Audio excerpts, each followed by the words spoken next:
नमस्कार मित्रांनो, खूप दिवसांनी आज आपण भेटतोय. खून खटले चालवताना अनेक अडचणींना तोंड द्यावं लागतं. मुळातच या खटल्यांचं मानसशास्त्र अभ्यासणं महत्त्वाचं असतं.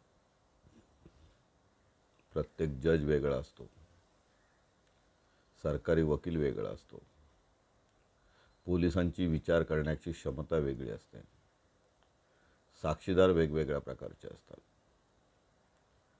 आणि तुम्ही स्वतः एक वेगळंच रसायन असता. बरं, तुम्हाला एकट्याने हा खटला चालवायचा असतो असंही नाही. तुमच्या जोडीला काही आरोपींसाठी दुसरा वकील आलेला असतो. हे जेव्हा अनेक वकील एकाच खटल्यात आरोपीची बाजू मांडत असतात तेव्हा त्यांच्यात मतांतर असतात. प्रत्येकाच्या बचावाची दिशा वेगळी असते, विचाराची दिशा वेगळी असते. अशा वेळी एकवाक्यता होणं सर्वात महत्त्वाचं आहे. बऱ्याच वेळेला काही आरोपींचा रोल वेगळा असतो आणि काही आरोपींचा रोल वेगळा असतो. मग ते एकमेकांवर ढकलत तर नाहीत ना, एकमेकांना घेऊन बुडणार तर नाहीत ना, ही मोठी शक्यता प्रत्येक खटल्यात असते. अशा वेळी सामंजस्याची भूमिका घेऊन दोन्ही वकिलांनी सामंजस्य दाखवून कोणीच कोणावर न ढकलता पोलिसांचा दोषारोपपत्र कसं खोटं आहे, कसं संशयास्पद आहे, आरोपींना कोणत्या प्रकारे खोटेपणाने गुंतवलेलं आहे याच्यावरच जर लक्ष केंद्रित केलं तर अनेक प्रश्न सुटतात. पण बऱ्याच वेळेला असं होताना दिसत नाही. आपल्या आरोपीला, आपल्या आशिलाला सोडवण्याच्या नादात आपण दुसऱ्यावर ती घटना टाकायचा प्रयत्न करतो. बऱ्याच वेळेला टाकलीही जाते. प्रत्यक्ष अप्रत्यक्षरित्या उलट तपासात असे प्रश्न विचारले जातात जे विचारले जाऊ नयेत. स्वतःला सोडवण्यासाठी दुसऱ्याच्या डोक्यावर पाय ठेवण्यात येऊ नये अशी उदात्त तत्व असली तरी विसरली जातात. मग दोघांनाही अडचण निर्माण होते. सरकार पक्षाच्या आयतेच फावते. त्यांना जो पुरावा त्यांच्या तोंडातून, त्यांच्या साक्षीदारांच्या तोंडातून आणता येत नाही, तो पुरावा आपोआपच अशा या आरोपींच्या वकिलांच्या चुकीच्या उलट तपासामुळे मिळत असतो. उलट तपास कसा करावा हे वेगळंच तंत्रज्ञान आहे. काही प्रश्न अंगावर घ्यावे लागतात.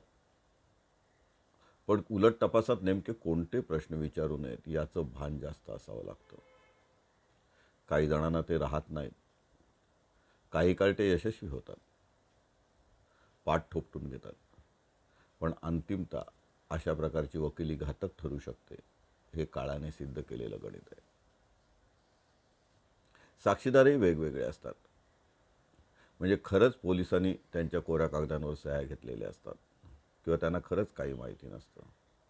पोलिसांनी फक्त त्यांचं नाव नेलेलं असतं आणि मग त्यांच्या नावापुढे 161चा कोणताही जबाब लिहिला जातो. आता 164चं फॅड आले, म्हणजे मॅजिस्ट्रेट पुढे नेऊन साक्षीदाराला बोलतं केलं जातं. त्यासाठी पोलीस वेगवेगळी तयारी घेतात. मॅजिस्ट्रेटही बऱ्याच वेळेला टोपल्या टाकल्याचं काम करतात. मॅजिस्ट्रेट सहसा कोर्टात साक्षीला येत नाहीत. मात्र पोलिसांसमोर दिलेली जबानी आणि मॅजिस्ट्रेटसमोर दिलेली जबानी याच्यात जर तफावत मिळाली तर त्या साक्षीदाराला त्याची उत्तरं देणं नाकेनऊ होतं. पुन्हा तपासी अंमलदारालाही काही कबुल्या द्याव्याच लागतात. बऱ्याच वेळेला 164मध्ये वाढीव साक्ष दिली जाते, पण त्याप्रमाणे पुरवणी जबाब मात्र नोंदवले जात नाहीत आणि मग ह्याचा फायदा आरोपीचे वकील घेत असतात. काही साक्षीदार अतिरंजित माहिती कोर्टासमोर आणतात. इंटरेस्टेड विटनेस असतात, नातेवाईक असतात, मित्र असतात, पक्षाची लोक असतात. काही खटल्यांमध्ये नातेवाईकांना, ओळखीच्या व्यक्तींनाच पंच म्हणून वापरलं जातं. पोलिसही तसा आग्रह धरतात. आता आणखीन एका नव्या फॅडप्रमाणे सरकारी पंच वापरले जातात. ते वापरतानाही फिर्यादी किंवा मैताचे नातेवाईक आपल्या मर्जीतले पंच वापरायचा प्रयत्न करतात. अशा सरकारी पंचांना फारसे स्वारस्य या कोर्ट कचेऱ्यांमध्ये तारखांमध्ये हजर राहण्यामध्ये नसतं. मग त्या स्वाभाविक चुका कायम होत असतात. पोलिसही प्रामाणिकपणे पंचनामे करतातच असं नाही. काही दोषारोप पत्रांमध्ये पोलीस अंतर्गत पत्रव्यवहार दाखल करतात. त्यामध्ये तपासातील उणीवा वरिष्ठांनी दाखवलेल्या असतात आणि त्या उणीवा त्रुटी दूर केल्याच्या अहवालही दाखल असतात. म्हणजे पोलिसांनी तपासाचे कागदपत्र बदलले, पंचनामे बदलले, त्यातील कथने बदलली, नोंदी बदलल्या, स्टेटमेंट बदलले, हे स्वतःच पोलीस कबूल करतात. पोलीस असा मूर्खपणा का करतात याचं उत्तर अजून मिळालेलं नाही. पण पोलीस मूर्खपणा करतात, करतच राहणार. हा आपला तर परवलीचा शब्द असतो. पोलिसांच्या चुकांमुळेच बरेचसे खटले सुटतात, हेही वास्तव विसरून चालणार नाही. न्यायाधीशांच्या बाबतीत प्रत्येकाचे विचार करण्याची क्षमता वेगळी असते. साधे साधे प्रश्न उगाचच अडवले जातात, ज्याच्यामुळे वाद होतात, विवाद होतात, त्याच्यात टाईमपास होतो. खरं तर प्रत्येक वकिलाची कुवत वेगळी असते. त्याला त्याच्या क्षमतेप्रमाणे त्याचा बचाव घेऊन देण्याचे स्वातंत्र्य देणे गरजेचे आहे. हां, एखादा खूपच वाहत जात असेल, अनावश्यक क्रॉस घेत असेल तर ठीक आहे. परंतु उठसूट वकिलांना अडवायचे आणि आपले ज्ञान पाजळायचे असे जे काही न्यायाधीशांची प्रवृत्ती असते तीही चुकीची आहे. बरं, हे न्यायाधीश जेवढी घाई पुरावा नोंदवताना करतात तेवढा साधा जामिनाचा अर्ज निकाली काढताना का नाही करत, किंवा मिसलेनियस अर्ज निकाली काढताना का नाही करत. एकेका सेशन केसचा निकाल किंवा एखाद्या डिस्चार्ज अर्जाचा निकाल 4-4, 5-5 महिने लागत नाही आणि खोटेपणाने रोजनामे बदलले जातात, निकालासाठी प्रकरणे ठेवली जातात.